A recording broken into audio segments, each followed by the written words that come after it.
planning. So that is also a celebration of our achievement. Our attendance rate is 93%, and that is something we track daily. Our social worker has launched a new attendance campaign to help students who don't have that percentage to attend every day on time. We know on time is just as important as being there all day, and so she has worked with families in need of support. She has attendance contracts and incentives to work to make sure that our attendance rate is high at Allisonville, because we know the number one indicator of achievement is being at school every day with our great teachers. We also hold a new student orientation monthly, which is for anyone new to Allisonville who's enrolled from a different school. We introduce them to their Gator Pack. They spin the wheel for their Gator Pack. They receive their shirt, and they learn all about the Gator Way, because we want anyone coming in at any time to feel welcome at Allisonville and a part of our great community. And then we're super proud of our family engagement. Our families are 100% engaged. They come to all of our events, and if they can't engage in person, they can engage on the phone or on Zoom. And so our teachers have made that available. And so we are very proud that our parent-teacher conferences in the fall had 97% engagement. Our goal was 100%, and we're continuing to work towards that, but we're right there. And families feel connected to Allisonville in a variety of events, and we have really worked hard to make sure that all of our populations feel comfortable at Allisonville. And so attendance at our family events, like last week we just had Literacy Night, are at 400 plus attendees, and they represent our diverse student population. Some areas we still are working on, some continued growth that we're continuing to work on at Allisonville is with conscious discipline. Like I said earlier, we are always working at proactive discipline, making sure we are helping kids ahead of them becoming upset and dysregulated. We have introduced a curriculum called Everyday Speech, which teaches lagging skills for students. And we are doing lunch bunches with that with our student support team to make sure that we are helping kids stay in the classroom, because that's where they do their good learning, and that's where we want them to be. We also continue to use the PLC process that it was revamped and rolled out 2 years ago with a district, and our PLC leaders have really embraced that, looking at subgroups and culturally responsive practices to help make sure engagement is very high in classrooms, and we are working to close the achievement gap at Allisonville. I talked a little bit about our culture of readers. That's brand new, so that's an area that we're going to continue to work on going into next year. Also, kind of part of that is with writing as well. Cold reads, students reading, learning to work towards iLearn, reading something they've never read before, which may have academic vocabulary that they don't know, and using strategies to work through that, and then writing in response to their reading. Staying the course with Eureka 2 and our math workshop, making sure we're differentiating and providing all sorts of enrichment and intervention for students at their level. We also are very happy to work with Dr. Flessner. He is an amazing educator, and we have several staff members who have done PD with him and are infusing those differentiation strategies within their classrooms. And lastly, we have a growing number of ML families at Allisonville, especially newcomers, and we want to make sure that they also are welcomed and can become part of the Gator Way. We are happy this year that we were able to add a ML IA. Our ML teacher is amazing, and we have a Spanish liaison at Allisonville who helps with translation as well. Lastly, I'd like to point out some promising practices to close the racial achievement gap at our school. The Gator Way, like I said, we're Allisonville Alligators. We pride ourselves in our school, and everything we do is Gator related. So our hashtag is We Are AV. We like to wear Gator green. We love Chompy. He comes on the announcements every morning. We have student-led morning announcements, and students are responding to that way all the time in all that they do. The PLC process has provided some intentionality when looking at subgroup data, really drilling down and looking at all of our subgroups. So that is helping to close the achievement gap, and teachers really looking at that to be intentional, and especially focusing on what we call bubble students, or students who are just right there, and what is the little push they need to make it over the hump. Culturally responsive practices through our culturally responsive committee and our DEI committee, which are led by teachers. They have both presented professional development this year during our staff PD. And so that is able to increase awareness and culturally responsive practices with leadership through teachers. Also, we want to provide our students voice and choice. They have voice and choice in lots that they do at Allisonville, but especially through our new culture of readers. So what they're reading, we want them to feel connected and engaged and see themselves in what they're reading. We use math pledges and speech pledges and lots of different things to remind ourselves that we're mathematicians, we're scientists, we're readers, we're thinkers. So we remind ourselves with affirming actions and affirming words that we are Allisonville Alligators and we can do hard things. And lastly, I'd like to always recognize our PTO Diversity Committee, who ensures that family events are culturally responsive, that all families feel welcome and encouraged to attend, and that there's something for everyone at Allisonville. They help to provide funding through speakers, authors, literatures, and they also reflect our students and themselves. So, with no further ado, our special recognition, Chompers, everyone. We are so happy to recognize three special,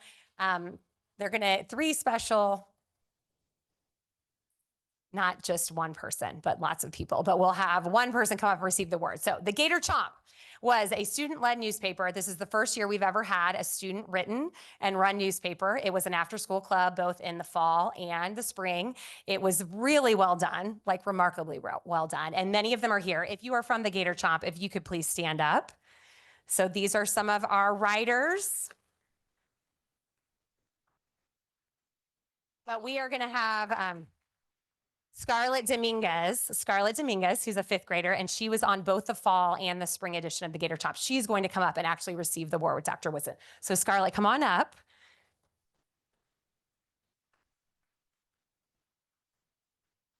And then I'd also like to give Ms. Bruder a shout out. Ms. Bruder was our sponsor, and she's in the back as well.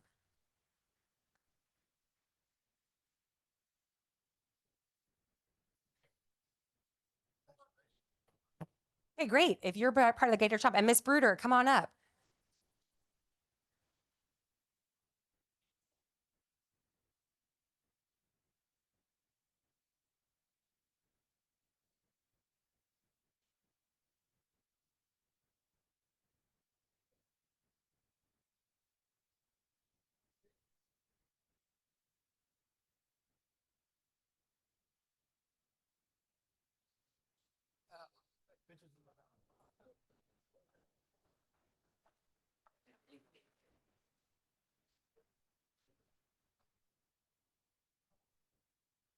All right, Mr. Franklin, come on down. Mr. Franklin's wearing Gator green. So Mr. Franklin, as you see here, he's a mentor, a role model, a community member, a father, and an AV advocate in so many ways. You can see Mr. Franklin every week at Allisonville in some capacity, and his children go to Allisonville. His wife teaches at Allisonville, but more importantly, he has shared his gifts with our school community. He is a DJ as one of his many skills, and he brought his DJing to our STEM night. Students learn the art of DJing in kind, and he did that also at the Legacy Football Camp over spring break. And then he also was part of our Black History Month panel where fifth grade students could ask questions of community members. So thank you, Andre Franklin, for everything you give to our school.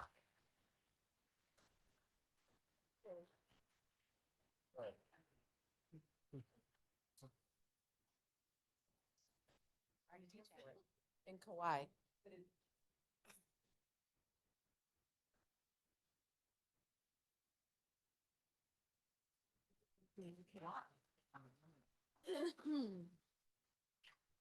Okay, and I'd also like to welcome up the Joseph Maley Foundation.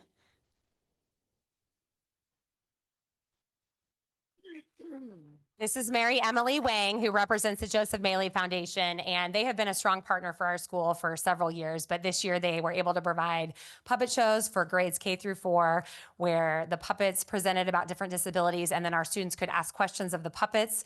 And that's where that quote came from about the really awesome questions that our students were asking. So thank you for being here, and we appreciate your partnership.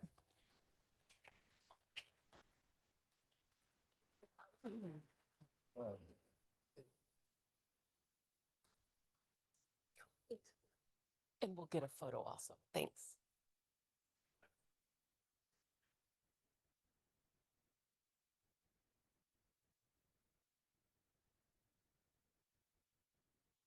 Thank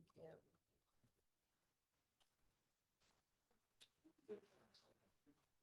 Okay, well, we just want to thank the school board and Dr. Woodson for having us tonight. And we just love our school community so much. And I'd like to thank everyone who took the time and bared the traffic to come tonight to be part of it. So thank you.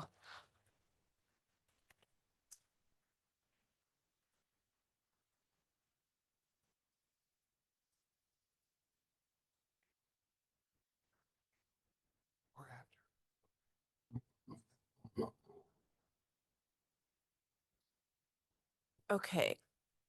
Next on the agenda, we will have superintendent's announcements. Dr. Woodson. Thank you. And we had a wonderful visit at Allisonville on Monday.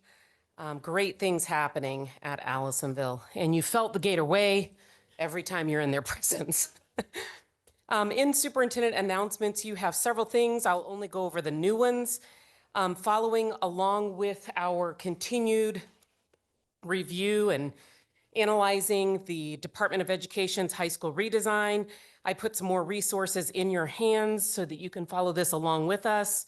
One is a video. Sometimes paper doesn't speak to some of these complexities of the change. So I did think that that video was helpful. You are welcome to peruse it if you would like. And as I've shared the last couple of board meetings, our team continues to stay intimately involved in that review process. Also have an invitation for you from the foundation if you are available. And hopefully some of you can make it to Allisonville tomorrow for their musical. That's all I have. Thank you. Thank you, Dr. Woodson. Oop, my computer blipped out. Next, we will have comments from the public. Just a reminder that comments will not exceed 21 minutes in total. Each person is allowed 3 minutes, and no person may speak on the same topic more than once unless everyone has had an opportunity to speak and comment. We do not allow disparaging comments towards people. We only discuss situations. Any comments from the public? Seeing none, we will move on to our consent agenda. Dr. Taylor. Thank you, President George Davis, Dr. Woodson, members of the board. I recommend that you approve the consent agenda for this meeting.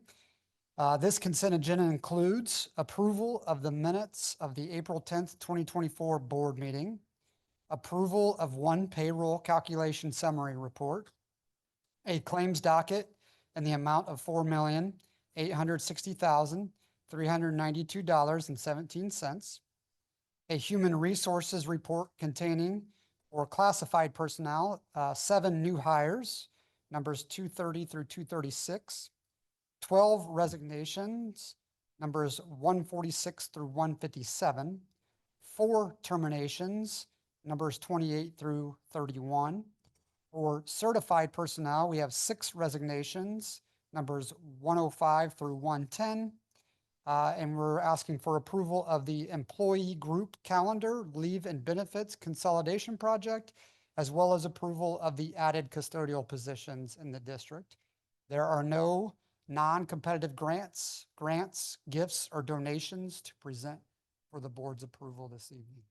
With that, I'm happy to answer any questions the board may have.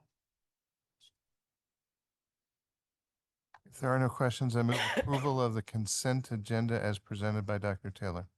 I'll second. It's been moved and properly second. Any discussion? All those in favor signify by saying aye. Aye. Opposed, same sign. Motion carries 5-0. Thank you, Dr. Taylor. We will move into our action items. First up, we have the approval of the adult education performance stipends. Mr. Delay. Thank you. President George Davis, members of the board, Dr. Woodson, Washington Township Adult Education is requesting to submit $1,000 program stipends on the pay date of May 10th, 2024. The stipends are directly connected with our adult education team, hitting both our mid-year incentive and enrollment and educational academic gains with the state. For hitting both milestones, we also received a $20,000 performance bonus for this year's grant. At this time, take any questions? Board, any questions?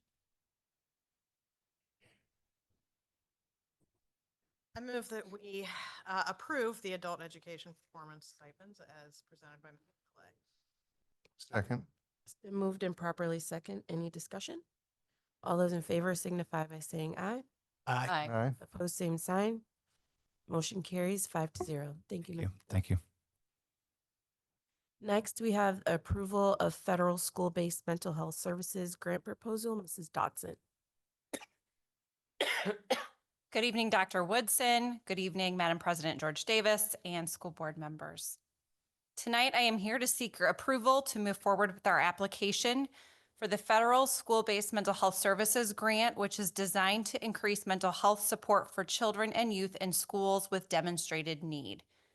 This competitive grant gives us the opportunity to add 8 school counselors to serve each of our elementary schools, 1 school social worker to provide early intervention at the Early Learning Center, and 1 additional school social worker to support students at North Central High School and True North Academy as they approach graduation. Grant funding would also be leveraged to develop school counseling and school social work leadership teams to help us better align programming and practices across the district and develop systems that support full implementation of the ASCA National Model for School Counseling and the SWA National Model for School Social Work. We have the potential to obtain nearly $3 million in federal grant funding over the next 5 years to support school-based mental health services for students.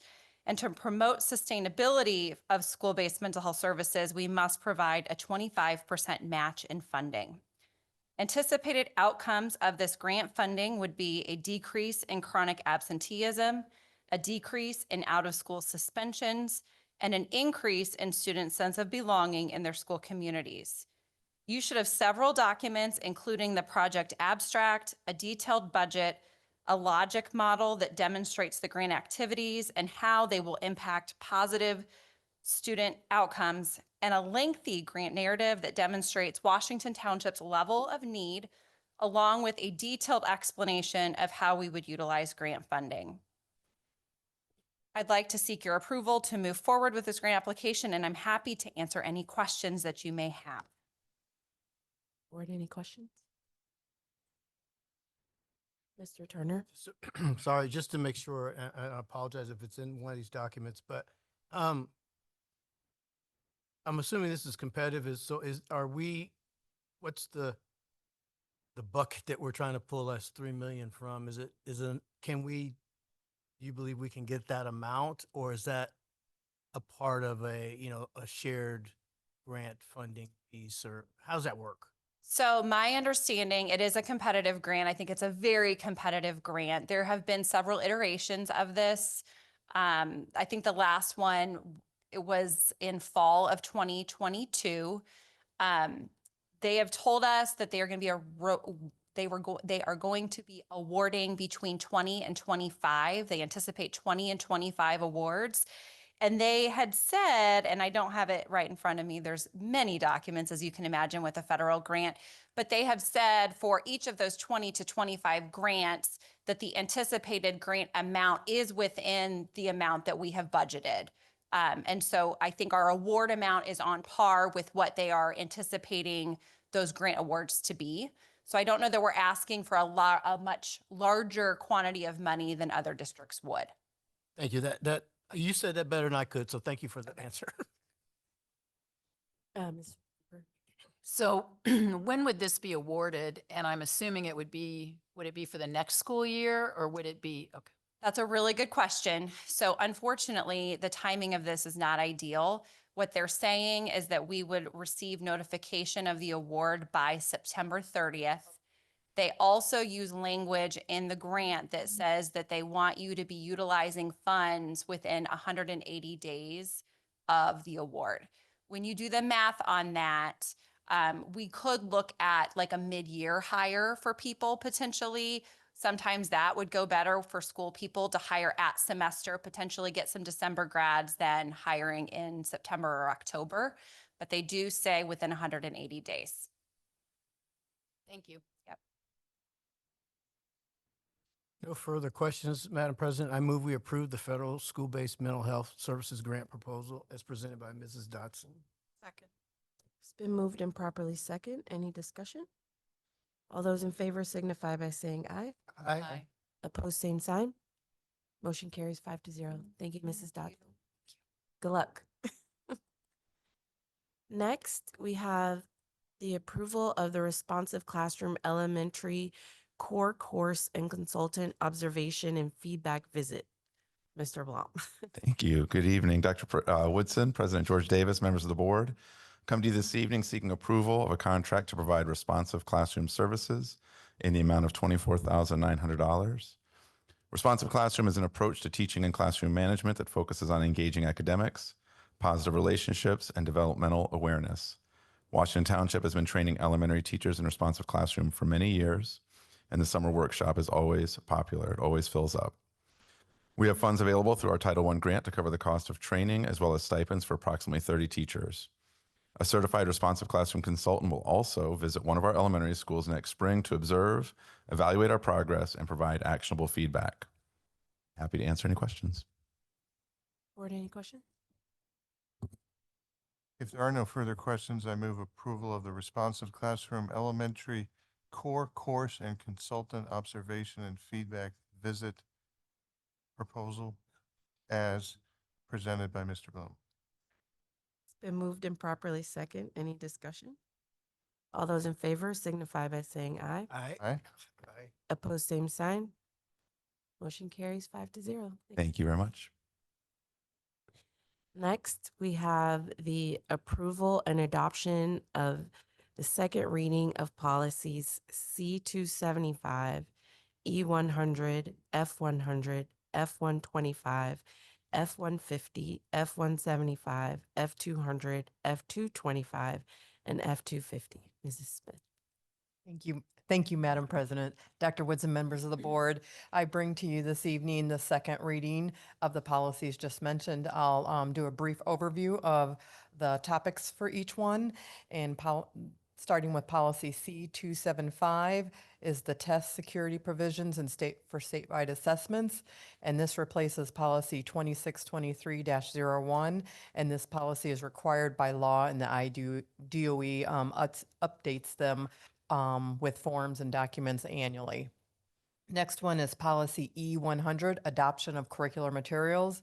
This replaces policy 2510, and the law requires the superintendent to establish procedures for adopting the adoption of curricular materials, Indiana Code 20-26-12-24. Then the board, upon receiving these recommendations, adopts the curricular materials for us in teaching each subject in the school corporation. Next is the policy F-100, internal controls and reporting losses, shortages, variances, or thefts.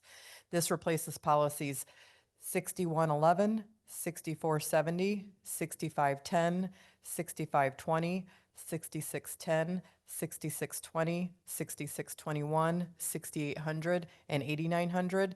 And this includes aspects of the internal controls and authorized signatures required by the State Board of Accounts. Earlier this evening, we had a review of our audits from the last audit period. And these are the type of things that we are required to make sure that we have all of our regulations in place to alleviate being subject to any losses, shortages, or thefts. Policy F-125, purchasing procedures and capital assets. This replaces policy 6320, 6320-01, 6325, 6330, 6440, and 6450. And this is also required by the State Board of Accounts.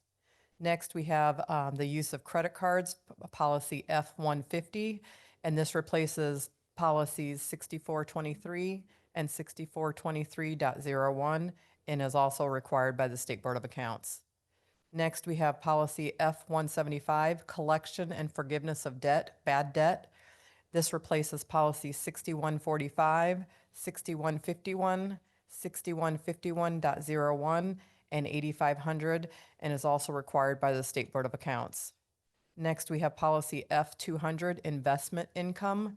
This replaces policy 6144, and this policy is required under Indiana Code 5-13-9-5.6 and 5-13-9-5.7. Next, we have policy F-225, and this is fundraising and crowdfunding. This replaces policy 6605. This is an optional policy, but it's a good idea given our current popularity in these type of things that are getting real known throughout the state of Indiana. Next, we have policy F-250, travel expenses. This replaces policy 6550 and is required by State Board of Accounts in conformity with applicable laws. And that is what I have for this evening for the second reading of these policies. And I would be happy to answer any questions the board may have. Board, any questions?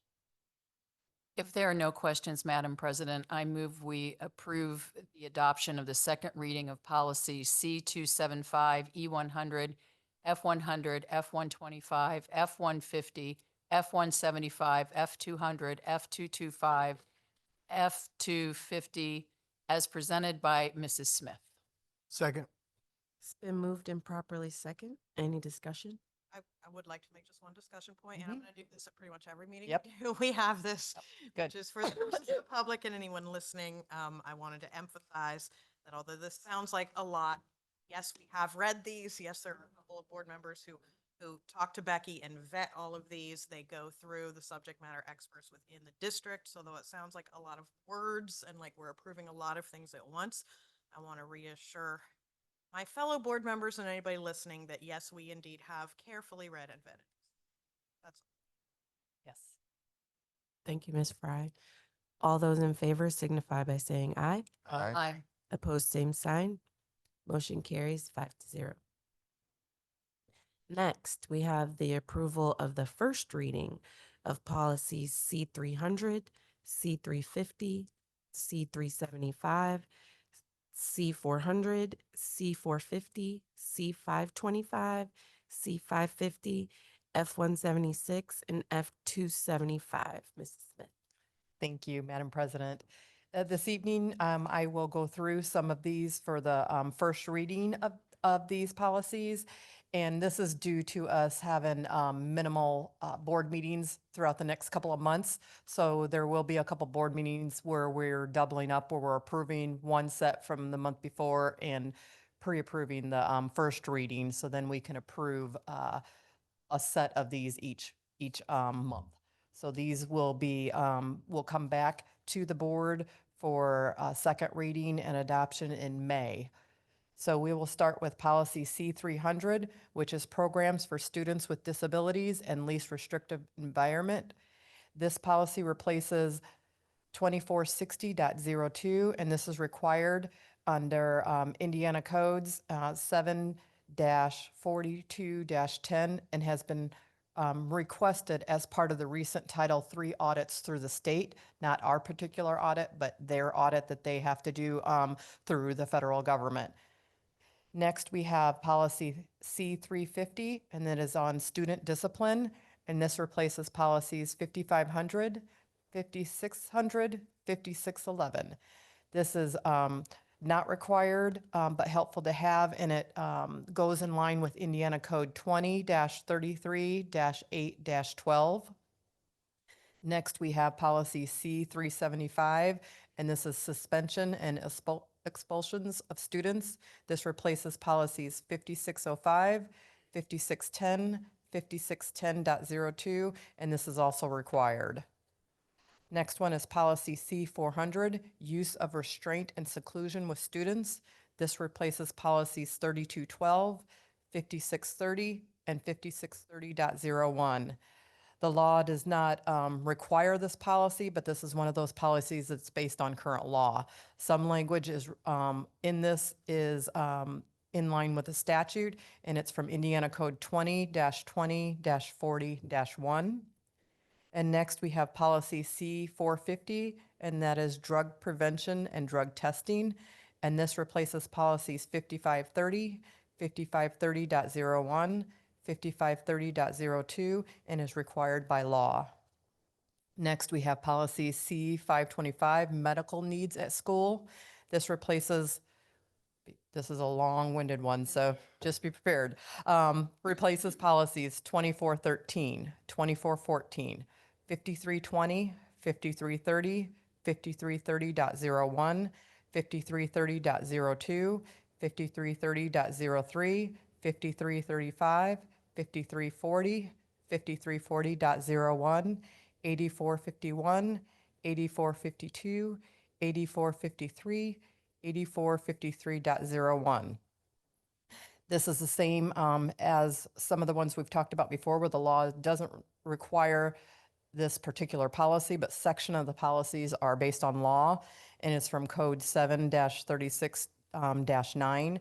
And just, that one was a good example that I'd like to pause real quick and clarify that it seems like we're doing a lot of policies that we used to have and condensing those down.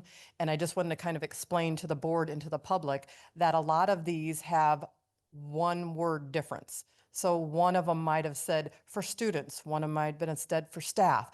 This combines it all, so all those words are in the same exact policy. So a lot of this is just condensing one word into to be in one policy, where then it just says staff dash students dash administrators, things like that. So just want to kind of explain why it seems like some of them have a lot of numbers going down to one. Next, we have policy C550, student search and seizure, and this is required by law. And then also policy F176, unpaid meal policy, and this is also required by law. And this states information regarding what we do during times when students their families have not paid for their meals. And we do not give them an alternative meal or anything like that. They get a regular meal still. And we just keep the tab on them and then try to go through the families to collect any negative balances. The next one is policy F275, and this is gifts and donations. And this is just a good clarifying policy to have on our regulations for gifts and donations within the district. And that is it that I have for this evening for the first reading of these policies, and we'd be happy to answer any questions the board may have. Board, any questions? There are no more questions. I move we approve the first reading of policies C300, C350, C375, C400, C450, C525, C550, F176, and F275 as presented by Mrs. Smith. Second. Been moved and properly second. Any discussion? All those in favor signify by saying aye. Aye. Opposed, same sign. Motion carries 5-0. Thank you, Mrs. Smith. Thank you. Our final action item is the approval of 2016 and 2020 capital construction project change orders. Mr. Boots. Thank you, Madam President. Good evening, Dr. Woodson and members of the board. I am here this evening to request approval of 2 change orders on 2 separate projects. Those change orders are change order number 001 to Skillman Davis Joint Venture for North Central High School Phase 3, from 2016 scope. And drum roll, please, a deduct of $469,461. And just I know I don't get to say that very often. We need the And that's a gator result of chompers. just, okay, you're in Allisonville Green. That is a result of some concerted value engineering efforts across the board of that mega, almost $100 million project. So those are continuing efforts, and we hope to get a little bit more, but I'm not going to promise that. The second change order goes to is change order number IN 21002-23 to Smoot Construction on the CEC ELC project. That is an add of $7,645.47. And of course, that funding is from capital referendum funding. Be happy to respond to any questions. Board, any questions? There are no questions. I move approval of the 2016 and 2020 capital construction project change orders beautifully presented by Mr. Boots. Second. Been moved and properly second. Any discussion? All those in favor signify by saying aye. Aye. Opposed, same sign. Motion carries 5-0. Thank you, Mr. Boots. We will now move into our information items. First up, we have English learner enrollment, Dr. Seaver.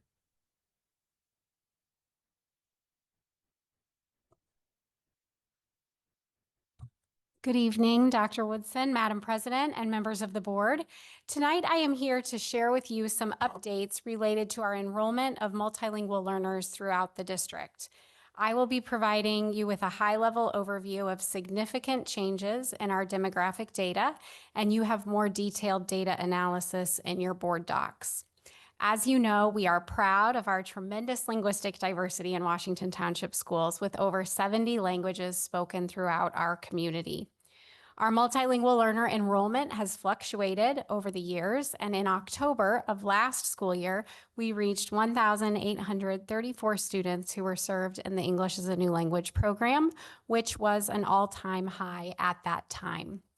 Since then, in the last 18 months, we have seen a steady and significant increase of English learners, including a net gain of an additional 231 English learners by October 2023, which was a 12.6% increase from the previous school year. Between the time period of October 1st to April 5th of this school year, we have gained an additional 208 English learners, which is another 10% increase. Spanish remains the most prevalent home language spoken by our multilingual learners, with 66% of our English learners speaking Spanish at home. The next most prevalent language is Haitian Creole, which is spoken by 8% of our students in the ENL program. Approximately half of our multilingual learners were born here in the United States, while half were born in other countries. And this school year, we have 81 countries reported. This year, the top 4 reported countries of birth of our newcomers include Mexico, Haiti, Honduras, and Venezuela.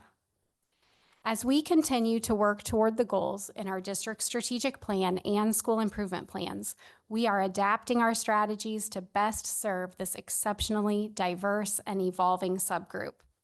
The most notable shift within this subgroup in recent months is a significant change in the percentage of our multilingual learners with Level 1 English proficiency according to the WIDA assessment, which measures students' proficiency on a scale of 1 through 4, with students who earn a Level 5 being identified as proficient and ready to exit services.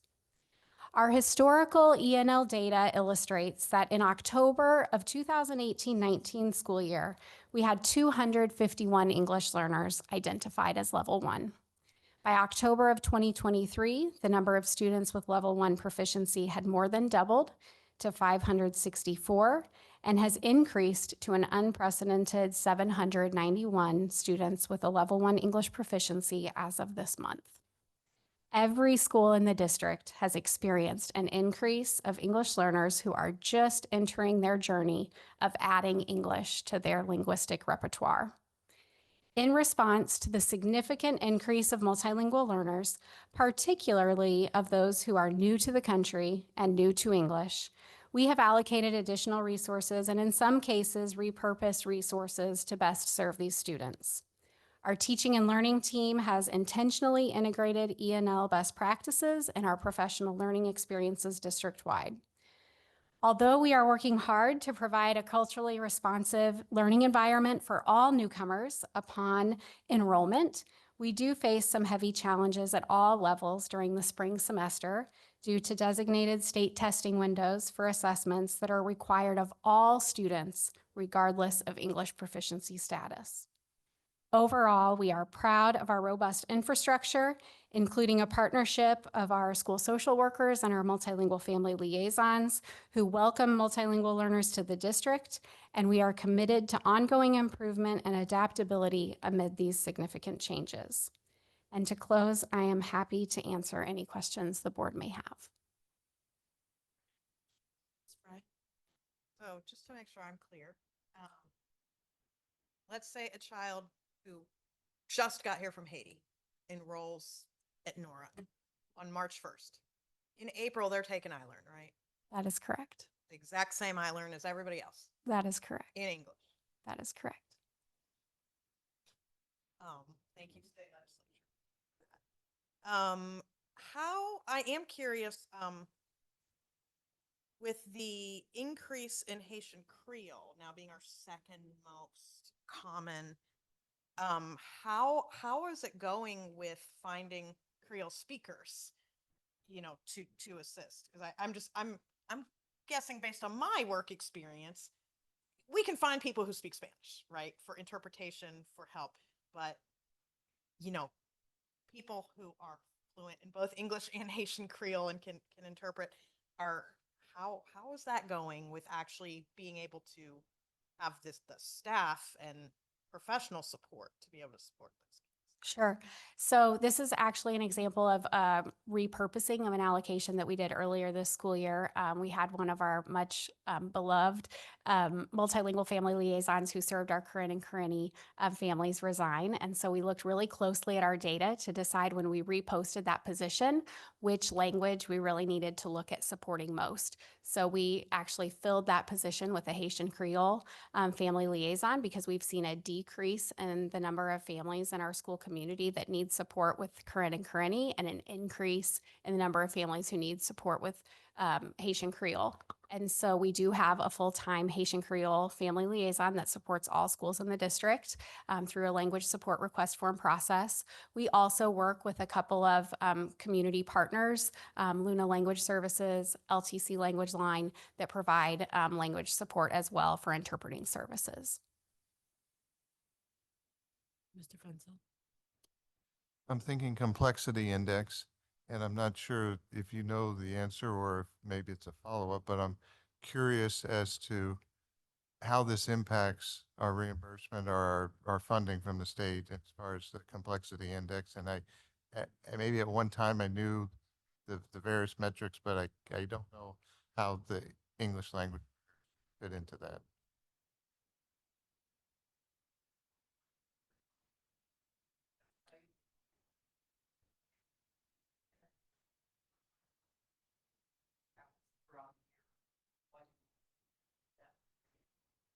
Okay, I'd be curious, even just an overview, not all of the detail, but just an overview.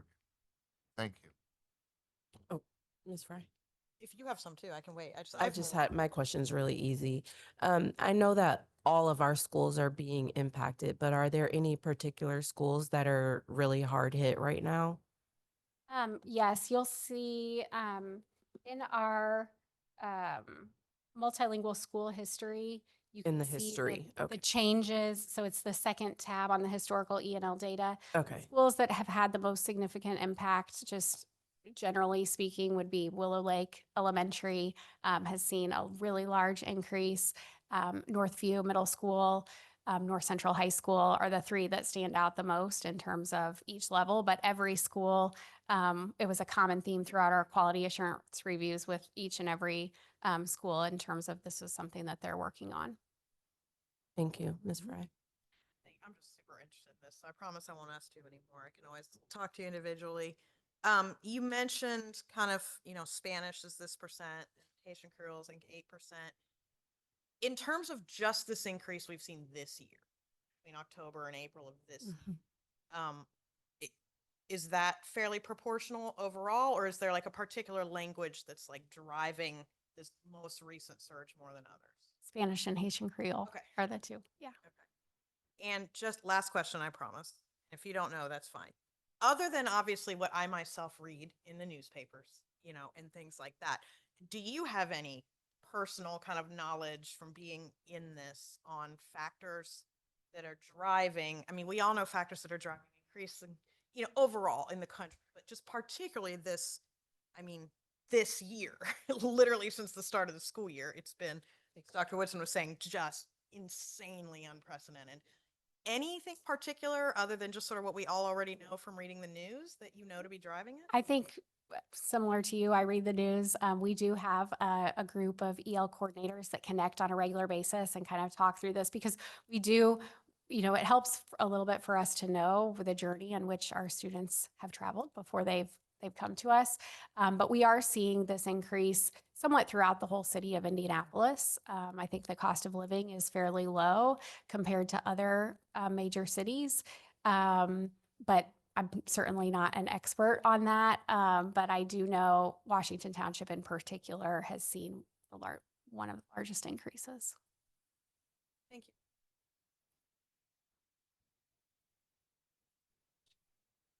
Thank you, Dr. C. Thank you. Next, we have our capital projects supplier diversity update. Mr. Boots and Mr. Winston. Thank you, Madam President. Good evening again. Matt, I may need some assistance here. For some reason that's not open.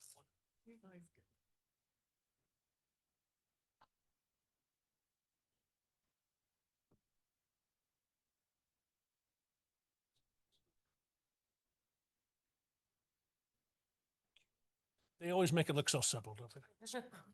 Okay, good evening and thank you again. So do want to hear with Mr. Winston tonight to give you a quick snapshot and status update on all of our Washington Township schools. And Mr. Winston will update us on our minority participation and development efforts. So I'm very pleased to announce report that in addition to the 11 projects representing 16 construction contracts previously reported as complete, we have added Fox Hill Elementary to that list. So that completes all of the elementary buildings, new and renovation, totaling approximately $140 million. But we still have active projects, so I want to go through those very briefly as well.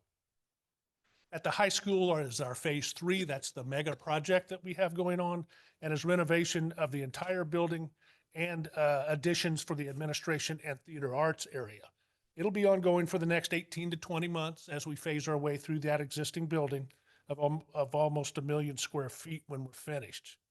We've turned over 2 phases so far and active in the 3rd phase. That will turn over at the end of the school year in a month or so. So and you've noticed, I'm sure, the new administration building addition is going up. The connector between JEL and the high school no longer exists. That has been completely removed. Demolition has started in the existing theater arts area for the expansion that will be built in that space. Phase 4 at the high school is primarily athletic improvements, consisting of support facilities and, of course, an all-new football stadium, both visitor and home side. Stadium bleachers are almost done. The new press box on the home side will arrive in a couple weeks and be lifted into place. And the new elevator tower and press box is underway, and the visitor side concession building as well. The new football lights are up. They will be functional in a short period of time, and the new soccer press box is underway as well. And of course, we'll have all of that ready for athletics to begin in August when the new school year starts. So all that we've accomplished, we've also have more in the pipeline. So real quickly, the JEL, which is what we're terming phase 5, has been bid and awarded. In our days and times, electrical and HVAC equipment is very difficult to come by and has extremely long lead times. So that the beginning of JEL actually had to be pushed back to 2025, the spring of 2000, and will complete in the summer of 2026. And the last major referendum project is our Washington Township Service Center, which is renovation of the existing Northview. We would term that phase 6. Those design efforts are picking up now. We anticipate bid that project in a couple of months and get started yet this fall. And just an update on a non-referendum project, the HVAC and electrical renovations at Hilltop is underway as well. And because of the same problem with the mechanical and electrical, that project has been extended, but we are targeting about Thanksgiving at this time to have that completed. So I'll close with just a couple comments, one update on the Nickel Plate Trail. And I tell you, I'd like to update you on that because it's going to provide wonderful connectivity to Eastwood Middle School when it gets finished. It is active now, working along Keystone, about 5200 block of Keystone, where it goes north and south there, and working across Fall Creek Boulevard. And I understand Fall Creek Boulevard is closed and will be closed for a while, so be cautious, a couple weeks as I understand it. And also they're saying that they've recently actually begun paving, and they've paved from about 42nd Street up to 62nd Street. And that's in preparation for working in front of Eastwood over this summer as soon as school lets out. So that concludes my remarks on the update. Be happy to answer any questions before we have Mr. Winston come up and update us on his exciting news. Ms. Fry? Fire that there's a picture of it. Oh, that wasn't supposed to be on there. Oh. Sorry. Okay, never mind that. That one didn't get deleted in time. Okay. That was a minor issue that happened, and it was handled. Fire department was right on it. No significant damage, no injuries. All right. Okay, so with that, I will introduce Mr. Winston. Was some exciting there? Is there a slide, Ms. Wilson, that I need to show? Oh, you know what? I apologize for that. I was just gonna pictures here. Page.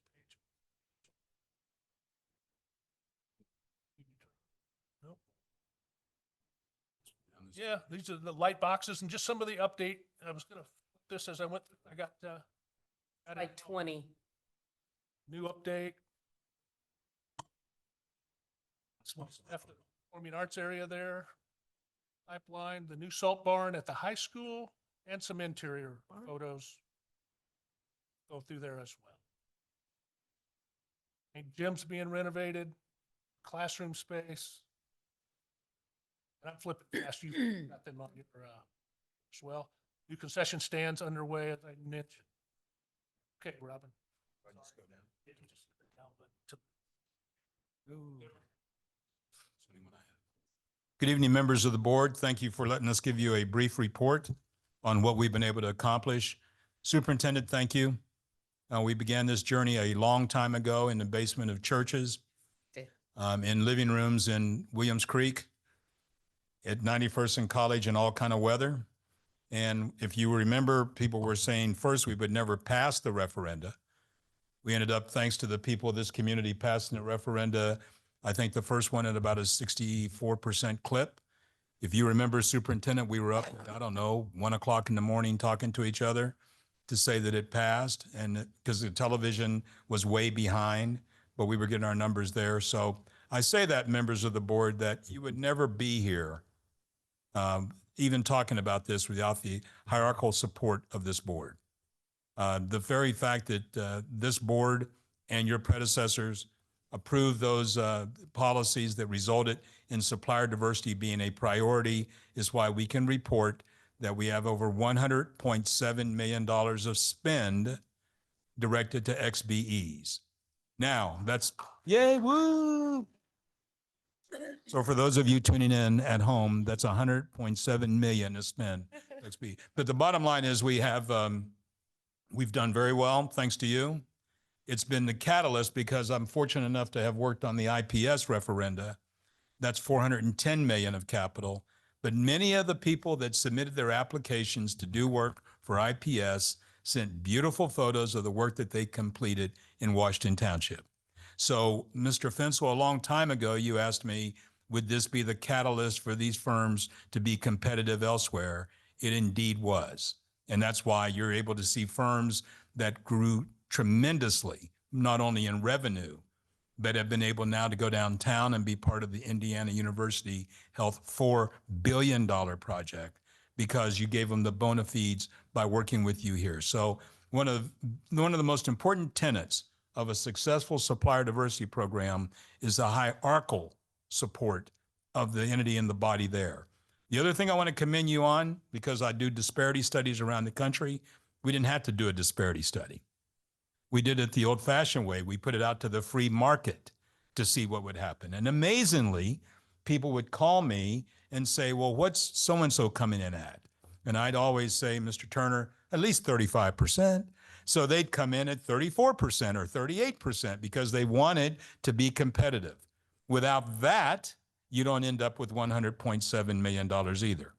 And to give you an idea of what this means, in other environs, the minority goal is 15%. The female goal is 8%. The physically challenged goal is 1.5%, and the veterans is 3%. Combined, that's around 26 for all those groups. And many a time, those are not met. You all exceeded those and gave people an opportunity to be able to project in other areas. So as a wrap up, and for people that are listening at home tonight, the hierarchical support of the school board is important as you move forward. So what do we get done? We started with 0. We had nothing. We had no program. We had to build it from the ground up. And I commend your staff. I mean, I know, Superintendent, you were there, and we sat around in your conference room and pretended that the potato chips weren't stale. But anyways, we were We were there in all those meetings, drawing up plans so we could move forward. And Jim Boots has been outstanding. Angela Britton Smith has been outstanding. All your staff has been outstanding as we move forward. And that has meant negotiating with people to put people on their team, introducing people that had never worked together before. Ms. Britton Smith, I had one firm tell me that they were absolutely committed to XBE participation. They've been in business since 1971. So invariably I said, well, who have you used over the years? So the bottom line was that they were able to get people on their team and work with them. Now they have partnerships. You can drive through Lawrence Township and see signs where you have vendors that are your primes now working with subs in a very public way. So the commendation part is there. The reality is we have a database of 2,635 firms that we regularly send things to. Ms. Gunn sends me the information. We send it on down the line. The open rate on that usually is about 47, 48%. Industry average is about 7%. So because we have established a credibility with these firms, they're opening up your procurements to see whether or not it's viable for them. Our position is very simple. We don't try to determine, as Jim knows, if it's somebody that's in construction, they may not have told us that they also do drywall or cleanup. So we send them everything because they may know somebody else that could do the work. That's resulted in additional partnerships. We never had a vendor portal. We established that. That vendor portal's been invaluable because sometimes you all will get business cards or entreaties from people that say that they would like to do business. We send them and direct them to the portal. What's that resulted in? There's 300 and some firms that self-reported their capability in that database. And we have been accessible. We've answered about 500, I don't even know numbers there, 648 different responses from XBE firms over the time of this answer. Does this go on? Does that go on? It's very good that you have Jim here to help out because the rapid response has been very, very supportive. So out of all that, we've accomplished something. To give you something to give you from a bearing standpoint, there are other public projects in this community that were much more expensive than yours, and you have exceeded their XBE participation goals. Because I checked with one who worked on the jail who told me that theirs was 84 million and we've done more than that. And the jail was much more expensive or the Community Correction Center was much more expensive than your project. I was at lunch today with some of your North Central alums that were startled at the kind of projects that are on their campus. They graduated from your school and are coming back to see it. So you made the imprint. When you do public school projects, 91st in College is just, that project is out of this world, okay? Because you all remember we had to have the tree buffer and we had to have all the things out there, the wetland. We had to go through all that, but now look what you have, a state-of-the-art school. So I commend you for that. Where are we going with this? We're now at 102 million. We were at 100.7. This is going to grow. If you look at your own chart, we're at 109 million in commitment. We're going to go to 109 million. And Jim says there are additional projects. If we stay at this clip, we'll probably end up with about 125 million of spend. That is staggering to firms that got that kind of money coming from one entity and has been a linchpin to go elsewhere. What have we done to highlight this? Bill, I don't know, or Mr. Turner, I don't know, but I believe you were on some shows.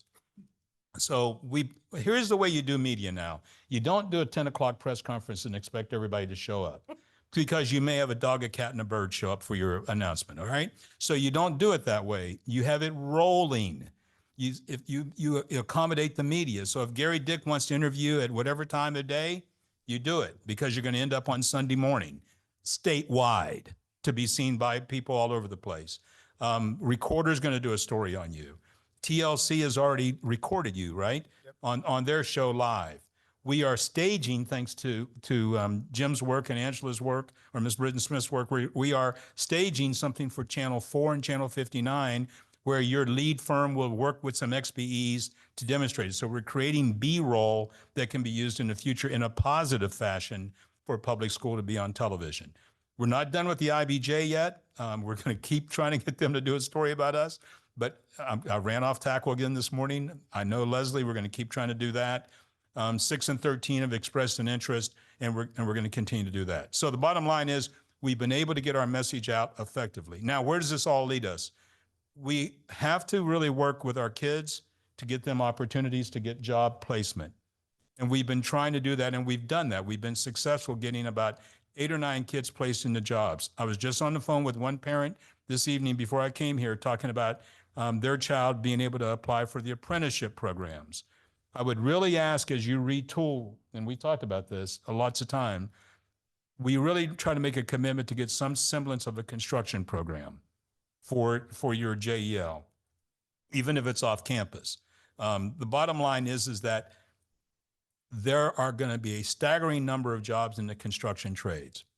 I can speak firsthand because my own son-in-law graduated from your school out of your automotive program, went into the carpenter's apprentice program as a second-year apprentice, which meant 4 or 5 years ago, he started at about $21 an hour, asked me what an annuity was, right off the bat had an annuity, didn't have to wait 6 months, benefits within hours. Now, 4 years later, he's on his way to be a journeyman person. He went to Ivy Tech, got his degree, zero cost. Now he's working on his degree, for the listening audience, working on his degree in capital construction management from Purdue. So when these kids say you can't go to college, they can go to college and his net cost is zero if they get into these programs. So we're going to continue to try to grow that. One student in particular, I won't mention his name because I know there's privacy things. This dude emails every week to it. So I go to an opening of the laborers and they walk in and say his name has been on us. He's going to be hired upon graduation. He will start at $23.42 an hour. We had Mr. DeLay, I guess is gone, but he gave us a kid, an adult out of his adult ed program. Watch what this guy said. I said, you didn't even call to thank me for getting hired. You know why? Watch this. Because he's working 12 hours a day, 7 days a week in a job making close to $30 an hour as an adult ed student.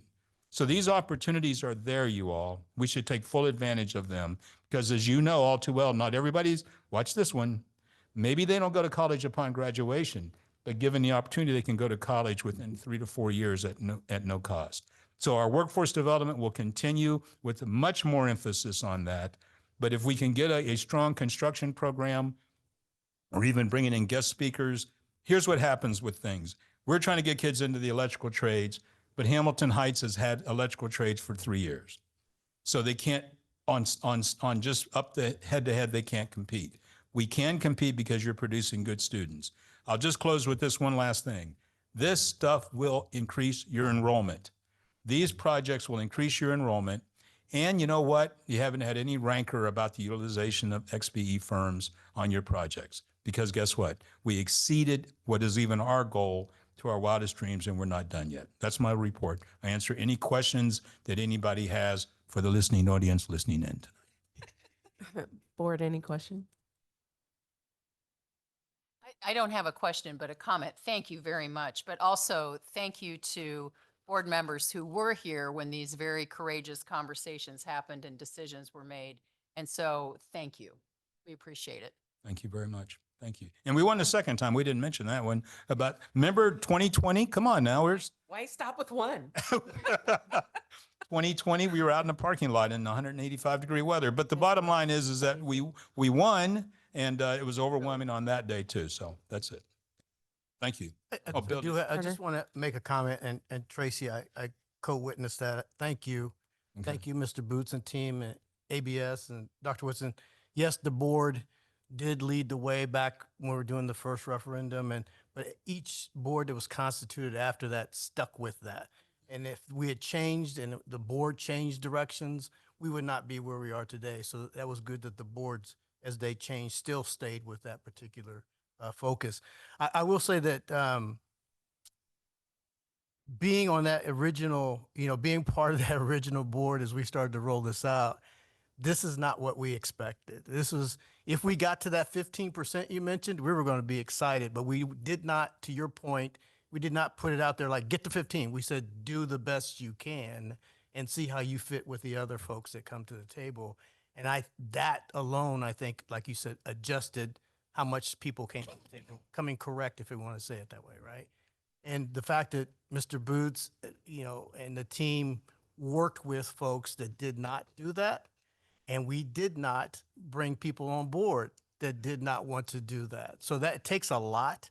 It means you have to be committed to it and willing to take the heat when that comes back at you.